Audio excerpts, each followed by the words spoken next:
Decide करते हैं। पहला फंक्शनल यूज, ठीक है। अब मान लीजिए कि किसी बीम से नीचे से कुछ हैंग करना है, तो आई सेक्शन बेस्ड है, आई सेक्शन में ऐसे करके लगा दीजिए कुछ भी हुक टाइप का, तो उससे हैंग करने में इजी होगा। जैसे बहुत सारा देखते होंगे कि ऊपर आई सेक्शन रहता है, उसमें से फैन हैंग करा देता है घर में, लोग पुराने घरों में होता था। क्लियर, तो फंक्शनल यूज। दूसरा एस्थेटिक, देखने में भी अच्छा लगना चाहिए, ऐसा सेक्शन नहीं यूज करना चाहिए कि देखने में अच्छा नहीं लगे। मैन्युफैक्चरिंग, मैन्युफैक्चरिंग उसका इजी हो, ऐसा नहीं हुआ कि आप ऐसा सेक्शन यूज कर लिए मार्केट में मिल ही नहीं रहा है, मैन्युफैक्चरिंग ही नहीं हो रहा है, तो वो भी प्रॉब्लमेटिक है। और जो सबसे इंपॉर्टेंट है दैट इज ए स्ट्रेंथ।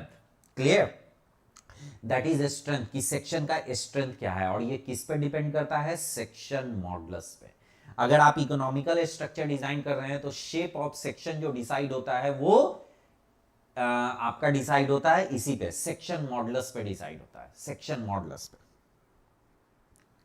ठीक है, चलिए। सो ये 4 अलग अलग टाइप का सेक्शन है जिसका की कंपैरिजन है।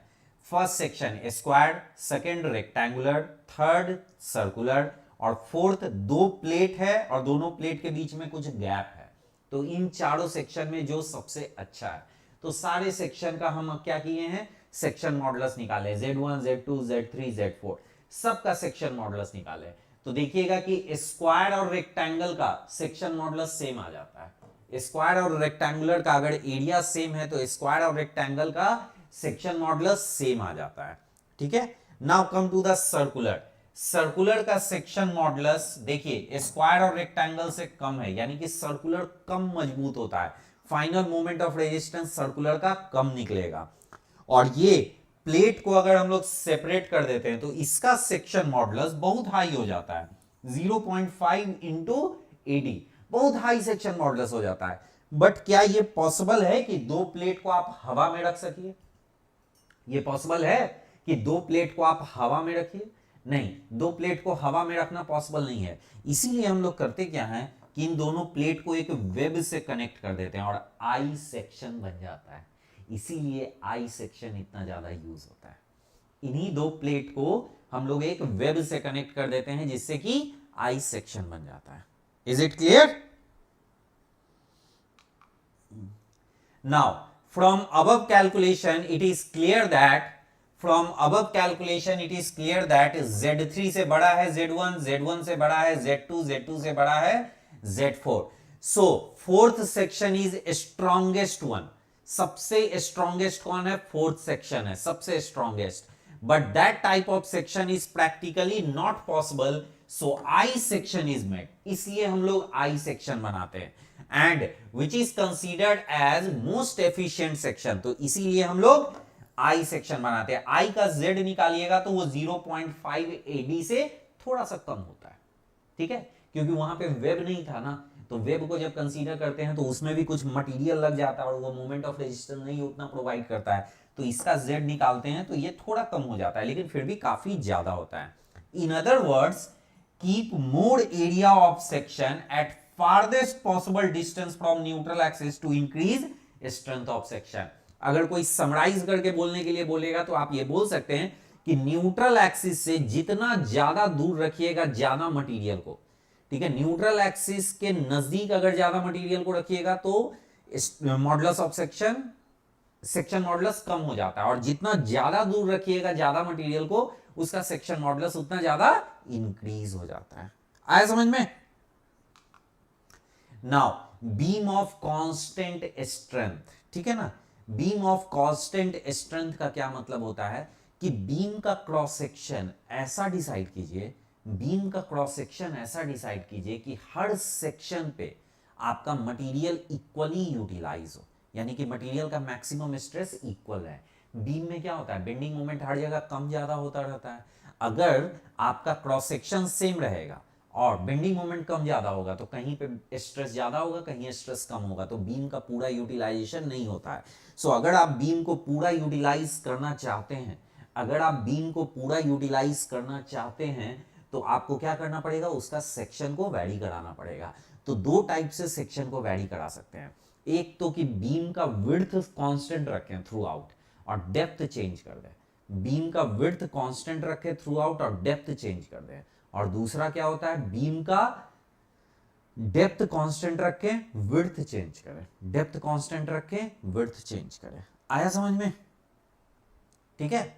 So case 1, depth is varying and width is constant, depth is varying and width is constant. ठीक है। और दूसरा, width is varying and depth is constant, width is varying and depth is constant.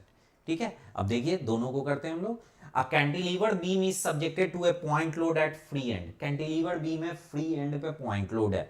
Calculate width of section if depth is constant, और एक में calculate depth of section if width is constant। दोनों तरह का हम लोग क्वेश्चन कर देंगे, बहुत सिंपल है। केस 1, सो लोड अप्लाई किए, इसमें देखिए डेप्थ थ्रू आउट सेम है और विड्थ क्या हो रहा है, वेरी कर रहा है। विड्थ bx लिखे x पे। अब प्लान में देखिएगा ना, बीम को ऊपर से देखिएगा तो बीम ऊपर से देखने में ऐसा है, तो देखिए विड्थ इसका बीम का चेंज हो रहा है, लेकिन डेप्थ क्या है, कांस्टेंट है। ठीक है। For constant strength maximum stress at any section should be same, हर जगह स्ट्रेस क्या होना चाहिए, सेम। तो bending moment is equal to stress into section modulus होता है। ठीक है। Bending moment is equal to stress into section modulus होता है, तो स्ट्रेस हर जगह सेम होना चाहिए। इट मींस कि सेक्शन मॉडुलस भी आपका क्या होना चाहिए, सेक्शन मॉडुलस बेंडिंग मोमेंट के कॉरस्पॉन्डिंग वैरी करना चाहिए। या फिर हम लोग बोल सकते हैं कि ए पॉइंट ये है, तो यहां पर जो स्ट्रेस है और एक्स पे जो स्ट्रेस है दोनों इक्वल है, हर जगह स्ट्रेस को सेम कर दीजिए। ठीक है। तो sigma A is equal to sigma X, तो ये आ गया और ये आ गया। क्लियर? इसको हम लोग सॉल्व किए तो हम लोगों को पता चल गया कि B X is equal to B into X by L. Clear? तो ये जो बी एक्स है, ठीक है, ये bx लीनियर वेरिएशन होता है, इसीलिए ऐसा हम बनाए हैं। 3D में विजुअलाइज कीजिए इसको, बीम प्लान में कैसे और डेप्थ में कैसे। क्लियर हुआ? तो bx का जो वेरिएशन होगा दैट इज लीनियरली रिलेटेड। ये सब क्वेश्चन ऑब्जेक्टिव में आता है। Clear? So these questions are asked in objective exams. तो आप लोगों को अगर एग्जाम में देखना होगा तो देख लीजिएगा। ठीक है। नाउ केस 2, इसमें डेप्थ वैरी कर रहा है। हम पहले से ही पैराबोलिक बना दिए हैं क्योंकि हमको पता है कि इसका आंसर पैराबोलिक आएगा, बट आपको नहीं पता है कि पैराबोलिक आएगा। तो चलिए इसमें क्या करते हैं, किसी भी x डिस्टेंस पे डेप्थ कितना है dx और ये कितना है विड्थ। फिर से मैक्सिमम स्ट्रेस यहां पर जो है that is equal to sigma s, हर जगह x सेम रहना चाहिए। तो dx का वेरिएशन निकल गया, ये देखिए root under x by L आ गया। तो dx का वेरिएशन x के साथ नॉन लीनियर हो गया या नहीं, तो ये नॉन लीनियर हो जाता है, पैराबोलिक आता है, रूट एक्स का ग्राफ आता है। आया समझ में? तो ये दोनों को स्टैंडर्ड फॉर्मूला करके आप लोग याद रखिएगा, then that will be better. Standard formula याद रखिएगा, then that will be better. ठीक है। Composite beam, composite beam is very important. ठीक है। कंपोजिट बीम कहते किसको हैं, जब दो अलग अलग मटेरियल से हम लोग एक सिंगल बीम बनाते हैं, दो अलग मटेरियल को कंबाइंड करके एक सिंगल सेक्शन क्रिएट करते हैं। Clear? Then that type of section is called composite section. और उस बीम में दोनों मटेरियल के बीच में रिलेटिव मूवमेंट नहीं होना चाहिए, दोनों के बीच के किसी भी फाइबर के बीच में कोई स्लाइडिंग नहीं होना चाहिए। अगर स्लाइडिंग होगा then that will not be considered as composite section. ठीक है। If section of beam is made up of different materials in such a way that during bending there should not be any relative movement between these materials। ठीक है। सो हम लोग ऐसे load apply किए, तो ये बीम और ये बीम, देखिए एक बीम आगे पीछे हो गया, तो ये क्या हुआ, कंपोजिट नहीं हुआ। इसका स्ट्रेन डायग्राम बनाइएगा तो देखिए ऊपर का अलग बेंडिंग हुआ और नीचे का अलग बेंडिंग हुआ। अगर कोई इसका मोमेंट ऑफ इनर्शिया पूछेगा तो दोनों का मोमेंट ऑफ इनर्शिया ऐड कर दीजिए अलग अलग, देन दैट इज सिंपली कि टू मेंबर्स एक के ऊपर दूसरा रखा हुआ है। This is not composite section, इसको कंपोजिट सेक्शन हम लोग नहीं बोलते हैं, बॉन्डेड नहीं है।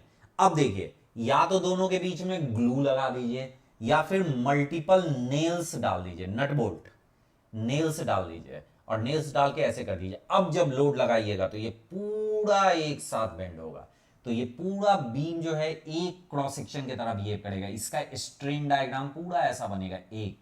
अब इसका मोमेंट ऑफ इनर्शिया क्या होगा, b इंटू 2d। इस पूरे डेप्थ को आप कंसीडर करेंगे क्योंकि पूरा सेक्शन मिलकर एक सिंगल सेक्शन बिहेव कर रहा है। देखिए I2 का वैल्यू इतना होगा और I1 का वैल्यू इतना होगा, I1 से I2 बहुत ज्यादा है, since I2 greater than I1 और Z2 greater than Z1, so second beam is stronger, तो दूसरा वाला बीम क्या है, स्ट्रॉन्गर है, इट मींस। आया समझ में?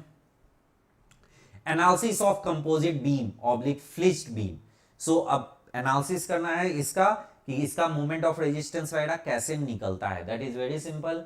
कोई भी फ्लिच्ड बीम होगा या कुछ भी होगा, अलग अलग मटेरियल से बनाया हुआ है, स्ट्रेंथ ऑफ मटेरियल में दो मटेरियल को लेके बनाता है, जिसमें कि एक को वुड कंसीडर करता है और एक को स्टील कंसीडर करता है। ये बहुत कॉमन क्वेश्चन है, हर बुक्स में रहता है, ठीक है। सो ऊपर स्टील दे दिए, नीचे वुड दे दिए, इसको जब बेंड कर रहे हैं तो स्ट्रेन वेरिएशन तो ऐसा ही रहेगा, स्ट्रेन वेरिएशन ऐसा ही लीनियर हम लोग मान रहे हैं, और ये सीधा सीधा ट्रायंगुलर शेप का बनेगा। स्ट्रेन वेरिएशन तो ऐसा होगा, इमेजिन कीजिए कि किसी बीम को आप ऐसे बेंड कर रहे हैं, तो ऊपर स्टील और बीच में वुड, फिर नीचे स्टील है, तो स्ट्रेन प्रोफाइल तो ऐसा ही रहेगा, क्योंकि प्लेन सेक्शन रिमेंस प्लेन होता है। अब सोचिए कि इस लेवल पे सेम स्ट्रेन वुड में भी हो रहा है और सेम स्ट्रेन स्टील में भी हो रहा है। जहां पे जंक्शन पॉइंट है तो सेम स्ट्रेन वुड में है और सेम स्ट्रेन स्टील में है। अगर दोनों मटेरियल में सेम स्ट्रेन होगा, अगर दोनों मटेरियल में सेम स्ट्रेन होगा, ठीक है, तो जब दोनों मटेरियल में सेम स्ट्रेन होगा तो स्ट्रेस अलग अलग हो जाएगा, यानी दोनों मटेरियल में अलग अलग हो जाएगा। क्लियर? दोनों मटेरियल में स्ट्रेस का वैल्यू उस मटेरियल के कॉरस्पॉन्डिंग होगा। क्लियर? सो एप्सिलॉन इंटू EW इसका स्ट्रेस होगा और एप्सिलॉन इंटू ES इसका स्ट्रेस होगा, तो स्ट्रेस वेरिएशन कुछ ऐसा बन जाएगा। आया समझ में? क्लियर? नाउ अब दोनों के स्ट्रेस में क्या रिलेशन होगा, इसके स्ट्रेस और इसके स्ट्रेस में क्या रिलेशन होगा, ये आपको जानना है। तो देखिए दोनों का स्ट्रेन सेम है ना, कंपैटिबल है, क्योंकि कंपोजिट सेक्शन है, बेंड होगा तो स्ट्रेन दोनों का सेम होगा जंक्शन पॉइंट पे। तो strain of steel is equal to strain of wood, तो दोनों का स्ट्रेन को क्या लिखेंगे, स्ट्रेस बाय ES, और इसका stress of would buy EW, और इससे हम लोग निकालेंगे। तो यहां पे ES बाय EW जो आता है, इसी को हम लोग क्या बोलते हैं, मॉड्यूलर रेशियो। तो स्ट्रॉन्गर मटेरियल का stress is equal to modular ratio of weaker, stronger material का stress is equal to modular ratio into stress of weaker material. आया समझ में? सो ये याद रखना है। In general modular ratio is defined as greater than 1, ठीक है। In general modular ratio is defined as greater than 1। M is equal to E strong material divided by E weak material greater than 1, ठीक है।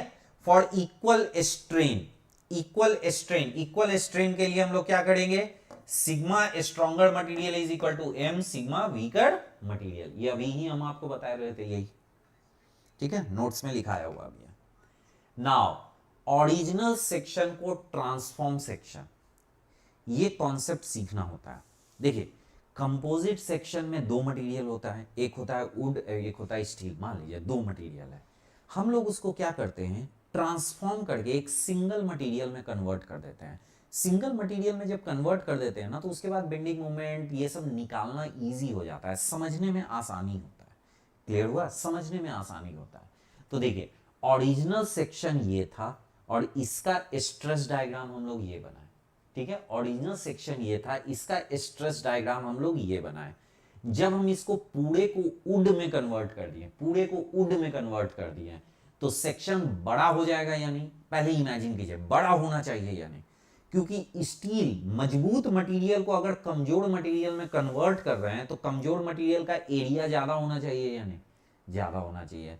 तो steel का जितना width था उसको modular ratio से मल्टीप्लाई कर दिया जाता है, तो जितना विड्थ था उसको M इंटू B से मल्टीप्लाई कर देते हैं। इसका प्रूव किया हुआ है, ठीक है, उसी को हम प्रूव करके नीचे दिखाए हैं। ऐसे बस सिंपल सिंपल याद रखिए कि जितना विड्थ होता है स्ट्रॉन्गर मटेरियल का, M टाइम्स उसका विड्थ कर देते हैं, तो वीकर मटेरियल का विड्थ बन जाता है।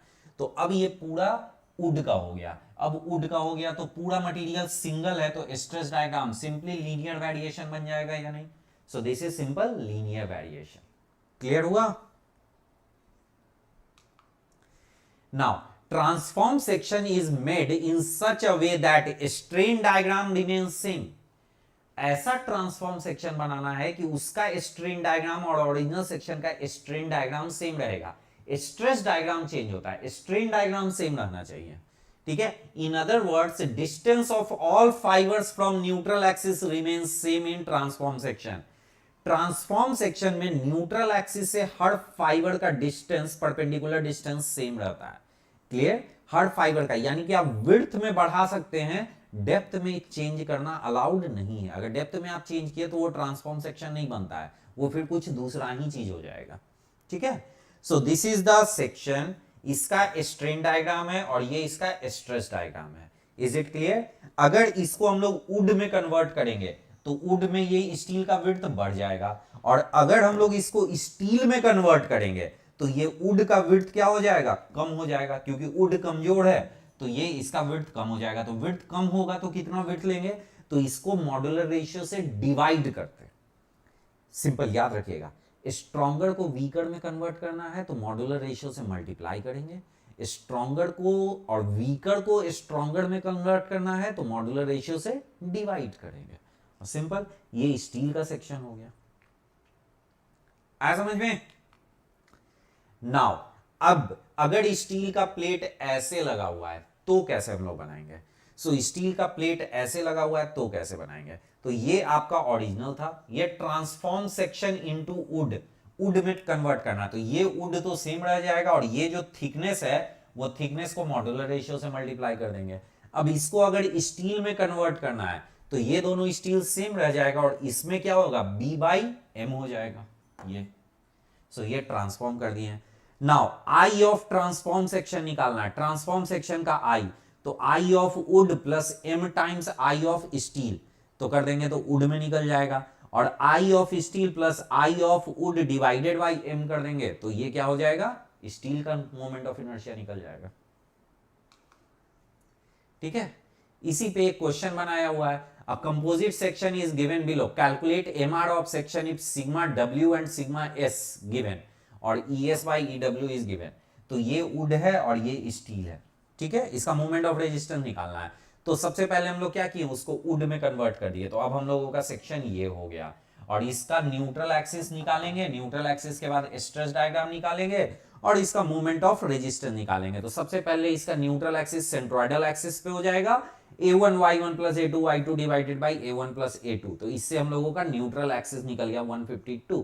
अब हम लोग y टॉप y बॉटम दोनों कैलकुलेट कर लिए। I का वैल्यू ये हम आपको डायरेक्टली दे दिए हैं, आपको निकालना चाहते हैं तो आप बैठ के निकाल भी सकते हैं, सिंपल है, इसका मोमेंट ऑफ इनर्शिया निकल जाता है। नाउ हम लोगों को मोमेंट ऑफ रेजिस्टेंस निकालना है m, so m by I equal to sigma by y, तो mr हम लोगों को निकालना है, mr निकल गया। अब इसी क्वेश्चन को आप ऐसे भी सॉल्व कर सकते हैं। अभी हम लोग कैसे सॉल्व किए? हम लोग कन्वर्ट किए स्टील को वुड में, आप कन्वर्ट कर सकते हैं वुड को स्टील में और तब भी सेम आंसर आएगा, ठीक है।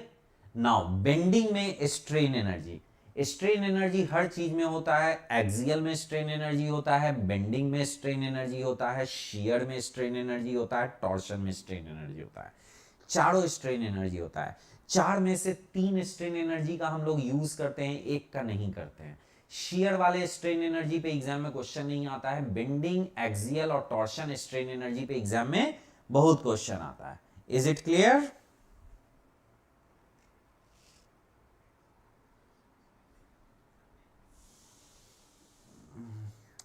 कुणाल, स्ट्रेस बाई एम वाला कॉन्सेप्ट भी बता दो सर। बहुत सिंपल है, स्ट्रेस वाला कॉन्सेप्ट, कॉमन सेंस से सोचिए।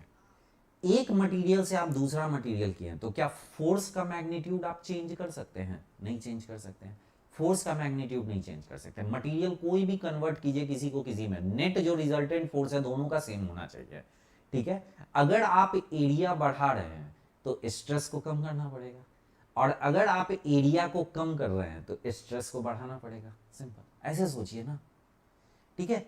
मैथमेटिकल एक्सप्रेशन पे मत जाइए, ऐसे सोचिए कि स्टील वुड था, हम उसको कन्वर्ट कर दिए वुड में, यानी कि कमजोर मटेरियल में कन्वर्ट किए तो एरिया बढ़ा दिए, तो वुड का अगर एरिया अधिक हो गया तो स्ट्रेस का वैल्यू कम होना चाहिए। तो स्टील में जितना स्ट्रेस था उसको m से डिवाइड कीजिएगा या मल्टीप्लाई कीजिएगा, ऐसे सोचिए।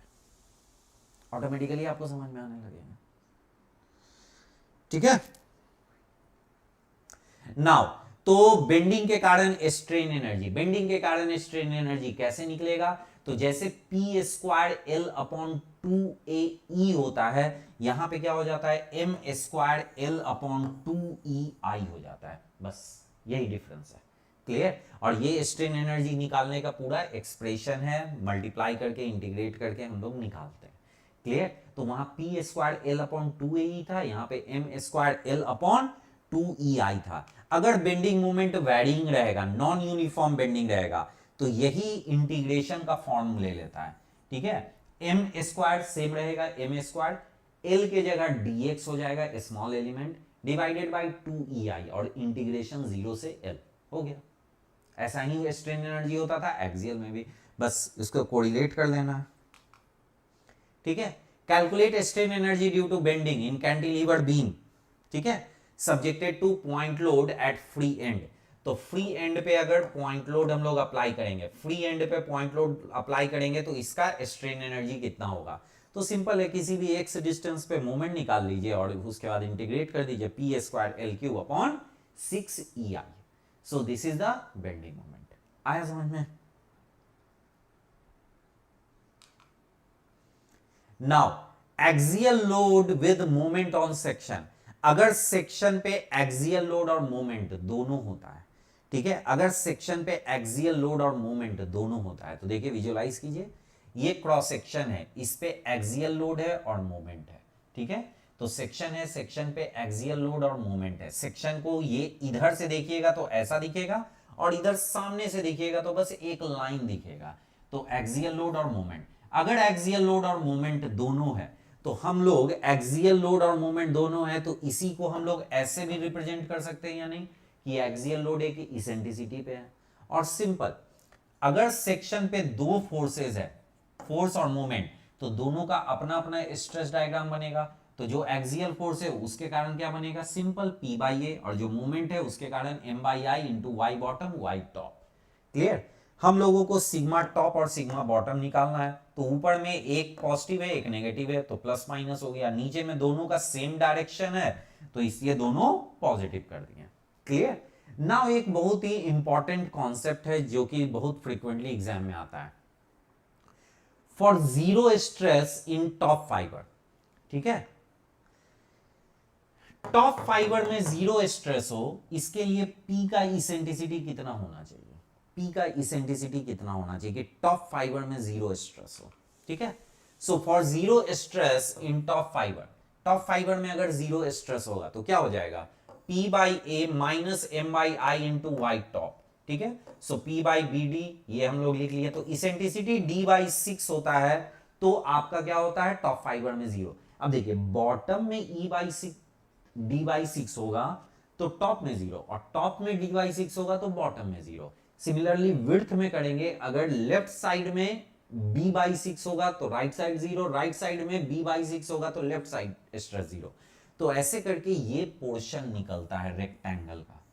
तो रेक्टेंगुलर सेक्शन में ये पोर्शन के अंदर अगर लोड होगा तो पूरे सेक्शन में कहीं पे भी आपका स्ट्रेस का नेचर, ठीक है, क्योंकि यहां पे हम लोग सब टेंसाइल टेंसाइल लिए हैं तो कहीं पे कंप्रेशन नहीं आएगा।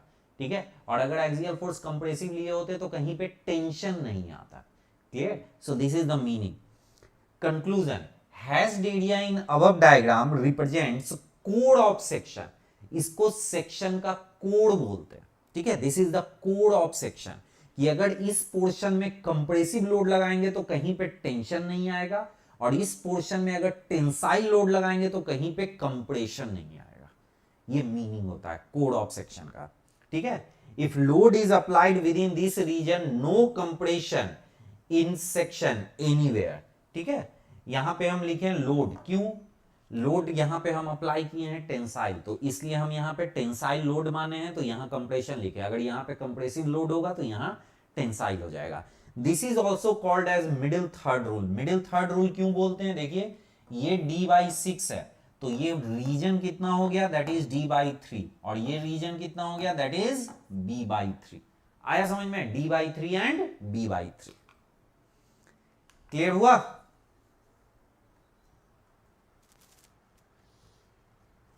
यस सेम जैसे स्ट्रेंथ कॉन्सेप्ट इन पीएससी है, स्ट्रेंथ कॉन्सेप्ट इन पीएससी जैसे है वैसे ही ये भी है। ठीक है, नेक्स्ट कल पढ़ेंगे हम लोग। ठीक है, okay, good night, good night, good night. कल